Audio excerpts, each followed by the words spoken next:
Hello and welcome to the Brutal Iron Gym podcast, where our goal is to cut through the BS and deliver the brutal truth about topics related to health and happiness. So today's topic is nutrition, and we're going to discuss increasing calories without increasing body fat. So, yes, there are actually people I work with who need to eat more. They actually struggle not eating enough. I know that frustrates a lot of other people, but that is the case sometimes. So I have been in both positions in my life. So I grew up kind of like skinny fat, and when I first ever started lifting weights, I was 16, and I think I was around like 5'8"ish, 165 pounds, but I had like a roll of fat on my belly that you could have grabbed. So I was pretty thin actually, like in terms of muscularity. So I probably would have been maybe 135, 145 pounds of actual like lean mass. Then when I graduated high school, I'd been lifting for 2 years. I shot up to 6 foot tall, but I still weighed 165 pounds, and I still had kind of a roll of fat on me. So it was definitely something where it was a long time for me to gain any size. So now I'm 280 pounds and I'm ridiculously leaner than I was at 165. So I've gained 115 pounds to my body frame, but I'm actually leaner, 115 pounds heavier. And that took a lot of eating and a lot of years. So I've been lifting weights now for coming up in November here. It'll be 20 years that I've lifted weights. So in the grand scheme of things, if you think I may have gained, 115 pounds, and that sounds like an insane amount, but over the course of 20 years, it's not really that much per year. So it just it's a slow and steady race. And I went through a lot of experimenting when I was trying to eat more food to gain weight. I did it all the wrong ways, which I'm going to help you guys avoid. And then I found out how to do it, quote unquote, the right way. So when I was younger, I used to drink a gallon of milk a day. Actually, I've talked about that in past podcasts. And that helped me gain weight, but it was a ton of fat because it was way too many calories compared to what I was using during the day. And there's way too much sugar in milk for drinking a gallon of it a day. It was just unnecessary amount. Then I did all those, hashtag bulk diets and stuff where, you finish a workout, a 40-minute arm workout, so you go eat a 3,000 calorie Domino's pizza. Doesn't quite equate. So I've done it all those ways, and now I want to share with you guys how do you add calories to get the growth that you need or to get the increase in energy that you need, but without adding unwanted body fat. So there is ways to do it. It's not fun because you don't get to eat the ice cream and the pizza, and you don't get to go and have a great excuse to do dumbass things. We're gonna do them anyhow, but it would have been nice to have an excuse. So this is how you do it without messing things up or making anything worse. So what this came from was I had a young guy. I actually get this question quite often, believe it or not. A lot of times people have. Well, I'll just give you a couple of scenarios. So we've had sometimes where people have lost a lot of weight. They've taken like maybe 150 pounds off their body frame. They used to be overweight. They got kind of like skinny-ish, and then all of a sudden they're wanting to gain muscle back, but they're so restrictive in their eating because they don't want to get fat again. So they kind of really struggle with adding calories back in because of the fear of getting fat. So that's one scenario. We have another scenario: people are just naturally really lean, and they have a hard time eating enough to grow. We have people who are just hyperactive, so they do CrossFit and do some other really high intensity type training, and they try to eat clean, but they just can't seem to get enough food in. So those are kind of just three scenarios, and there's more out there, but this is the case. So where somebody is struggling in they feel like their training should allow them to be bigger, but their nutrition might be holding them back, or they feel like their training is good, they're happy with their muscularity, they're just freaking tired all the time, and they kind of gas out in their workouts. They don't seem to have enough energy, and they get kind of like run down by the end of the week, small aches and pains, and just they can tell that they're probably under fueled. So we're going to go through some tips. This is probably not an exhausted list, but this is stuff to get somebody started and giving you some food for thought, so to speak. So one of the things we can look at is the nutrient density of the foods that you're currently eating. So a lot of times when people think they have to add more calories, they think they have to add more food. And that is often not the case. So the volume of food you are eating is can possibly be enough. You're just not picking foods that have enough calories per volume. So if I'm going to eat, say, 4 ounces of meat, well, if I eat 4 ounces of chicken breast versus 4 ounces of like sirloin steak, that's an enormous difference. So, for example, because I actually know this stuff, is 4 ounces of chicken will give you around 160 calories. Okay, 4 ounces of chicken breast. 4 ounces of top sirloin steak, because that's what I like to buy, will give you about 240 calories. So it gives you 80 more calories per the exact same volume of food. So 4 ounces compared to 4 ounces, but with top sirloin steak, you get 40 more calories than just 4 ounces. And when I typically eat this, I typically eat 8 to 12 ounces at a time, which is a little excessive, but I'm 280 pounds. So don't try to compare exact numbers, just go with the concept here. So it can make a 160 calorie difference for me, just a single meal. And if I'm eating that 2 times a day, that's 320 calories of a difference I can make. And then there's other options you can do too, other than just that. But that's one thing to think of. You don't have to eat necessarily more meat. You can just eat a meat that contains more fat in it. Another example, excuse me, that morning yawns are getting me. Another example is I'll have people often eat cheese sticks as like a snack. And in the same amount of kind of food volume and time that it takes to eat 2 cheese sticks, you can eat 2 ounces of nuts. So, for example, like cashews. So, 2 ounces of cheese sticks is like 160 calories. 2 ounces of nuts is around like 300 calories. So, that's a 140 calorie difference in one snack. If you do that snack twice a day, that would be 280 calorie difference. And like I said, with the steak and chicken difference, that could be, anywhere from like 240 to like 320 calories difference. So if you add all that up, it's like a 500 calorie difference per day. And that is significant enough to bump you up and starting to like get growth and energy. And that's all you had to do is just change from chicken to steak and cheese sticks to nuts. So you didn't have to eat more, you just had to eat foods that contained more calories per unit of volume. So that's some ideas to think of. So that list would be extensive and exhaustive and endless if I wanted to kind of go through and give you more examples. But those are kind of good ones to think of. Another one you can think of, another example we have is if somebody does like shakes. So maybe they do, oh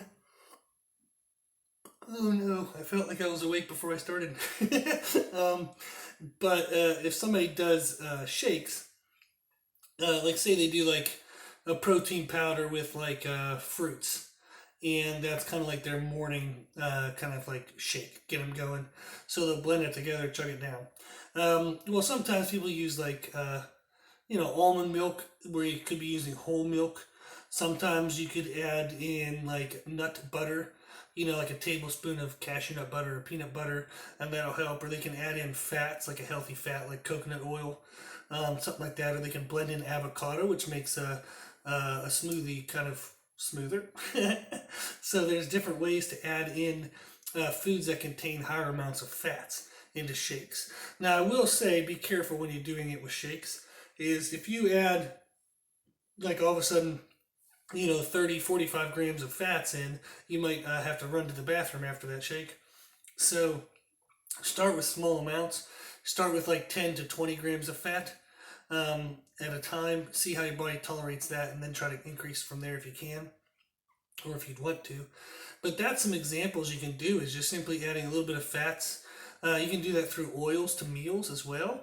So if you're having like a meat and carb, so say you're having like chicken and rice or steak and rice or chicken and potato or whatever the hell, so some type of meat, some type of carb, you can add fat oils for moisture. So I do this all the time. I'll add avocado oil on top of steak and rice or chicken and rice, and that'll help me add more calories, and it actually gives some moisture to the meat and rice. So rather than adding like, say, a marinara sauce, which just adds sugar, which doesn't really help with growth you can add oil. It'll give you that moisture, but it helps you have more useful calories towards growth. So that's kind of some examples you can do. And when you would want to do that is kind of all day throughout the day.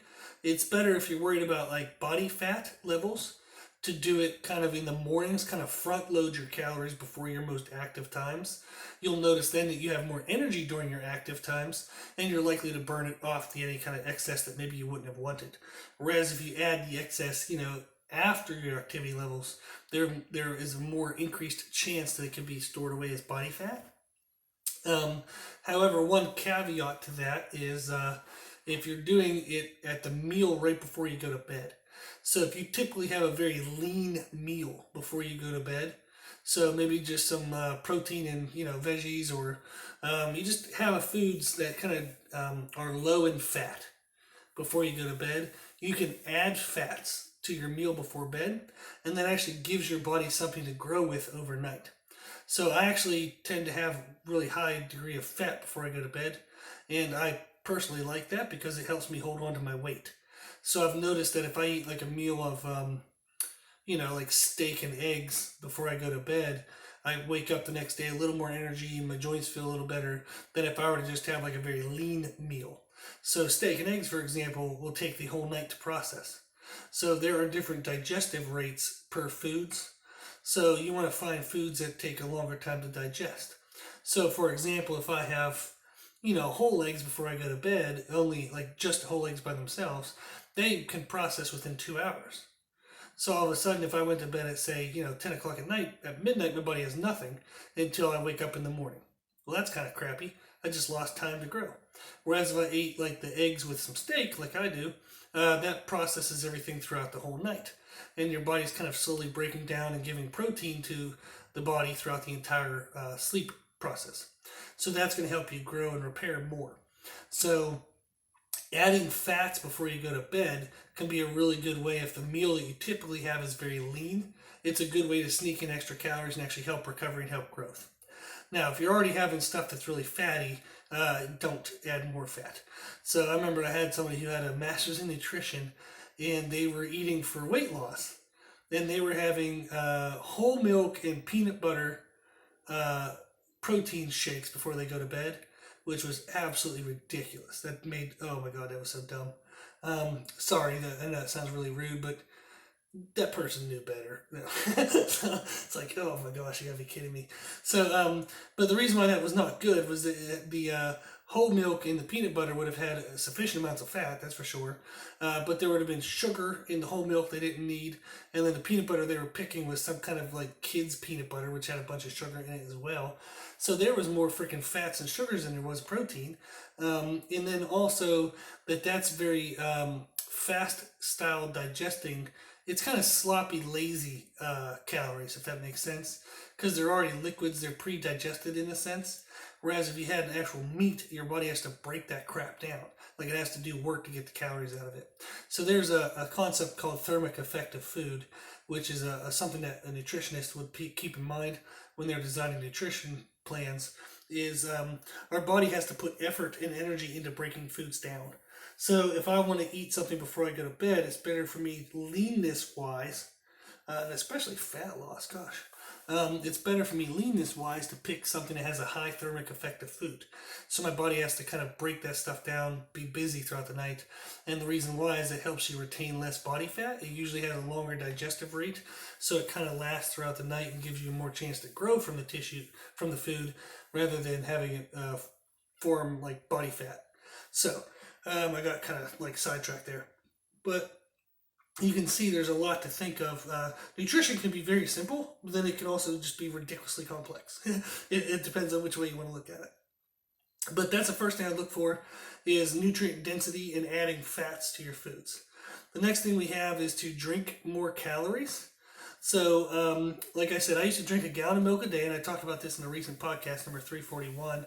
I do not recommend you do that. Okay, a gallon of milk a day is way too much food. It's way too much sugar and just too many calories. But you can drink intermittently small amounts of stuff like Gatorade, sweet tea, or milk, and that'll help.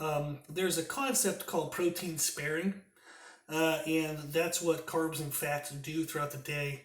Is if you're struggling to eat enough to grow, what might be happening is that you're burning through your carbohydrates and fats, and your body is using protein in various ways other than helping it contribute to muscle growth. So if you increase your carbohydrate or fat intake, that allows the protein to go more towards muscle growth. So it's considered protein sparing to add more carbohydrates and fats into your diet when it's appropriate. So, for example, with Gatorade, is I could sip on 200 to 300 calories worth of Gatorade throughout my morning meals, and I can sip on 200 to 300 calories worth of Gatorade in my afternoon meals. That helps me keep more hydrated. So if you have a very active job, this can help you sneak in calories while also sneaking in hydration. And what that does is that 400 to 600 calories throughout the day, it's so spread out, it's so like thinly put in that it's not going to contribute to body fat, but it helps spare the food that you eat to go more towards good energy levels and more towards muscular growth. And how you would do that with milk would be the same thing. Is try to drink about 200 to 300 calories worth of milk in the morning of the day, and then 200 to 300 calories of milk in the afternoon of the day. So sometimes milk is nice because it has added protein into it. And it has more, like, especially if you pick whole milk, it's kind of a higher degree of calories per unit of drink, okay, per volume. And it kind of has some more sustenance to it, so it can last longer throughout the day in terms of energy, where Gatorade tends to be like kind of spiky type energies. So this is all really nuances, and hopefully I'm still helping. Getting a little sidetracked with some of these side notes, but and what I guess what I mean by that is milk is something that you can drink throughout the day, and you don't feel a big boost of energy from it, and you don't feel a big drop off of energy. Whereas Gatorade, if you're sipping on it throughout the day, you're totally fine.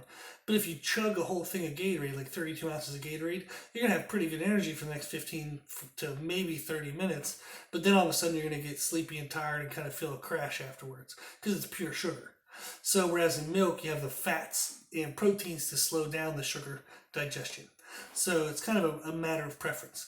If people don't have access to refrigeration, Gatorade is obviously the better choice. If you do have access to refrigeration, you can kind of pick and choose whichever you like. So not everybody likes milk, not everybody can drink milk, people are lactose intolerant. So it just kind of depends on preference. But that's one thing you can do, is drink more calories throughout the day.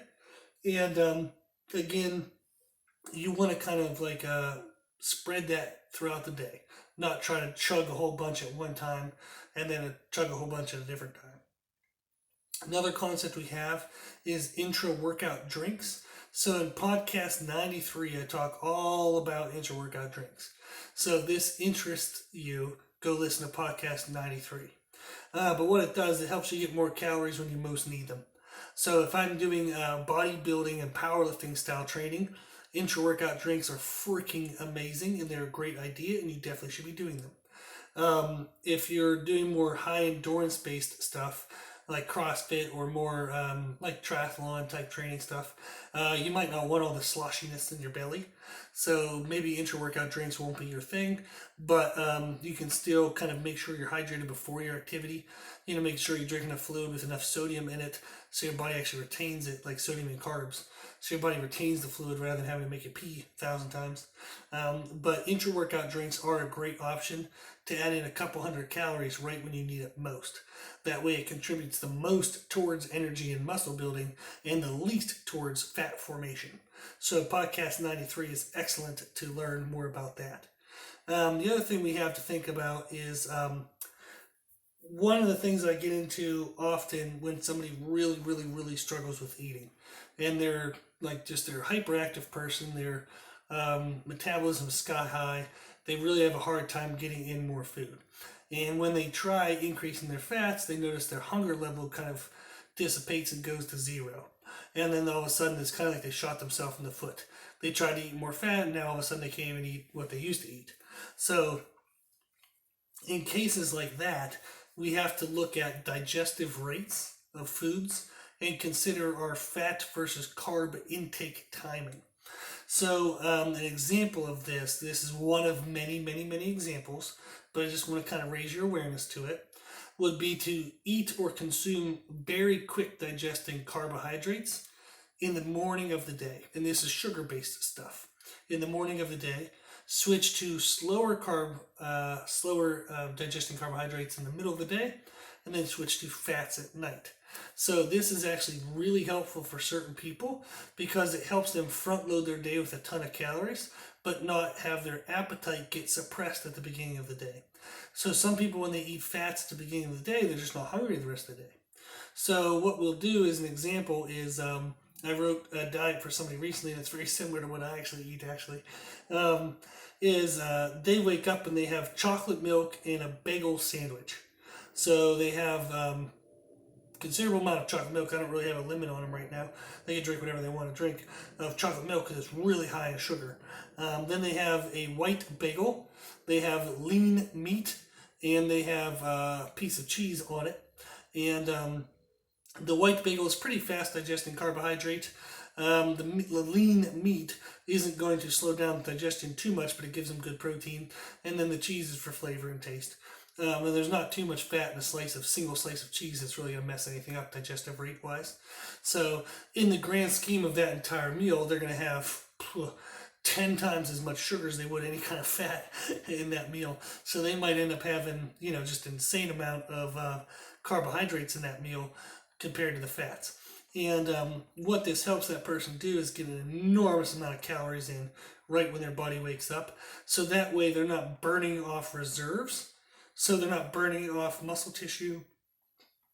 They're also not creating stress to their body right away. So that way, as they would start their day, they don't feel like they're picking away at their body's resources right away. They're instead going to pick away at this meal. So that kind of starts them in a surplus, a caloric surplus, an energy surplus. And then the rest of the day, they're trying to maintain a surplus rather than what most people do is they wake up, they have no breakfast or a very small breakfast, and all of a sudden they're trying to dig themselves out of a deficit as they get more and more active throughout the day. It's better to start your day in a surplus and just have to maintain your surplus. Okay, it's much easier. So they'll have chocolate milk and a bagel sandwich, and then they work out early morning. So they go and do their intra-workout drink, which they're right now just drinking a shit ton of Gatorade while they work out, which is totally fine. I've drank whole milk as an intra-workout drink. Again, listen to podcast 93 for more ideas. But they'll have an intra-workout drink, so that way they've created a surplus and they woke up. Then they go and work out, and while they might be picking away at that surplus, they're putting more calories back in as they're actually active. So they can end their workout at worst case, kind of just neutral.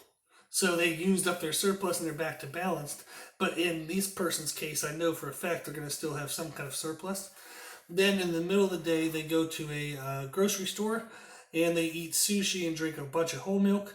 Then throughout the rest of the day, they snack on nuts and trail mix, which is high in calories and fats. And then at night, they have a big meal of steak and rice before they go to bed. So the chocolate milk and the white bagel is kind of fast digesting carbs. Intra-workout drink, like I said, is a bunch of Gatorade. That's fast digesting. The sushi and whole milk, the rice in the sushi is kind of medium to fast digesting, but by the whole milk being in there with the fat intake, it slows the digestion rate down. And then all of a sudden they have nuts throughout the afternoon. Nuts are slower digesting energy, and then steak and rice is super slow at night. So you can see as they started their day with fast digesting nutrients, and then throughout the middle of the day and into the evening, they slowed down the digestion rates.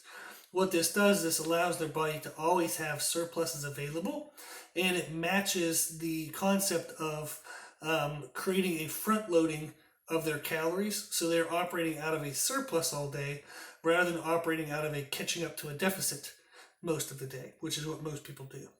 So that's some ideas for you. If you want to grow more, you do have to eat more. It doesn't mean you have to eat more volume. You just have to eat more calories per volume you're already eating. So that's a sneaky way of doing it. And then if you want more energy, you got to put more energy in. And again, the concept of trying to create a surplus at the beginning of the day and then operate out of a surplus will help immensely with energy levels. So that's the goal. So these are some key points, kind of ideas you can think of and start trying to implement as best as you can. So the first one was to think of nutrient density. So select foods that just have more calories per volume in them, and then try to add more fats throughout the day as you can. And like we said, oils is a really good way to do that. So just adding oils to your meat and carb meals, adding oils to shakes. Like I said, just be careful with the shakes. Just add a small amount of oil at a time. But that's a good way to do it. Okay, like we said, like pick, steak instead of chicken breast. Pick cashews instead of string cheese. Stuff like that. So think through the foods you're already eating and find if there's a more energy dense food for the same volume out there that you like, and then eat that instead. The other thing we have is drink more calories because it's protein sparing. So you can sip on Gatorade or milk throughout the day. Okay, 200, 300 calories in the morning, 200, 300 calories in the afternoon. You can see how well your body handles that. Maybe you can have more. That's totally fine. Okay, then we had the concept of intra-workout drinks. So go listen to podcast 93 to learn more about that. And then the idea of fat and carb intake timing. So starting your day with fast digesting carbs, okay, which is like fruits and sugars and white breads and stuff like that, cereals even. Start your day with fast digesting carbs, then move to slower digesting foods later in the day. So that way you have your hunger levels throughout the day, you can get more calories in, but you still have kind of the ways to sneak in the higher calorie dense foods later in the day. Cool. Okay, hopefully this helps. So if anybody listens to this, they try and they can't quite figure it out, or if in any way whatsoever you guys need help, we're always here to help. Okay, so if you listen to these podcasts, I truly, sincerely appreciate your investment of time, and I want to make sure you get what you wanted from it. So email us at brutalironGym@gmail.com if there's anything that's holding you back. Okay, don't take the time to listen to this podcast and not get something from it. Please, please, please reach out if you need help clarifying things and making damn sure that the half hour you took here to invest into this knowledge actually benefits your life. Okay? That's what we want from this podcast. So please, please, please email us if there's any issues. Okay. If you like this information, you can find more from us on Instagram, Facebook, and Twitter, Brutal Iron Gym. Also, if you like the podcast, please share it with family and friends. Please, please, please. The more people we help, the happier the world will be. And if you have any questions, feedback, or suggestions, we'd love to hear from you. This podcast is for you, so I know what you want to learn about. And you can tell us at our email at brutalironGym@gmail.com. Okay, as always, I hope this was helpful, and thank you for listening.